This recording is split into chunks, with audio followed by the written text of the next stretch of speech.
সরকারি চাকরিতে কোটা সংস্কারের চেয়ে বৈষম্য বিরোধী ছাত্র আন্দোলনের ব্যানারে সাধারণ শিক্ষার্থীদের আন্দোলনে উত্তাল হয়ে পড়েছিল সারা দেশ। আন্দোলন যখন সহিংসতায় রূপ নেয় তখন শিক্ষার্থীদের পক্ষে আওয়াজ তুলতে শুরু করেন সবুজ অঙ্গনের তারকারাও।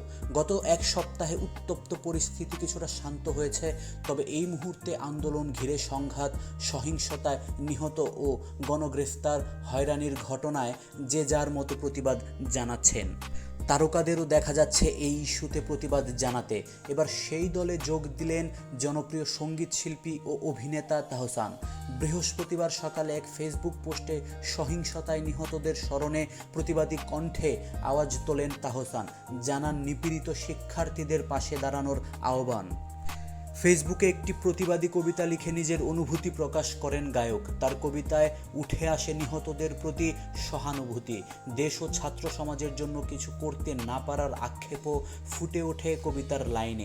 সেই সঙ্গে শান্তি কামনায় ও আগামীর সুন্দর দেশ গড়তে তারুণ্যের প্রতি আহ্বান জানানো হয় কবিতায়। এদিকে তাহসানের এই পোস্টটি শেয়ার করার পরপরই গায়ককে ধন্যবাদ জানাতে দেখা যায় অনেক ভক্তকে। আবার নেটিজেনদের এক অংশ বেশ সমালোচনা করেন তাহসানকে নিয়ে। তাদের দাবি, সময়ের সঙ্গে সুযোগ নিয়েছেন তাহসান। যেখানে আন্দোলন ঘিরে শুরু থেকেই সরব ছিলেন অধিকাংশ তারকা, অথচ এমন উদ্ভূত পরিস্থিতি সৃষ্টির অনেকটা সময় অতিবাহিত হওয়ার পর শিক্ষার্থীদের পক্ষে তাহসানের সাড়া দেওয়া হতাশ প্রকাশ করেন অনেকে। তো বন্ধুরা, এই ব্যাপারে আপনাদের কি মতামত অবশ্যই কমেন্টে জানাতে ভুলবেন না। আর ভিডিওটি যদি আপনাদের ভালো লেগে থাকে তাহলে অবশ্যই লাইক, কমেন্ট, শেয়ার করবেন। আর অবশ্যই আমাদের চ্যানেলটিকে সাবস্ক্রাইব করে আমাদের পাশেই থাকবেন। ধন্যবাদ।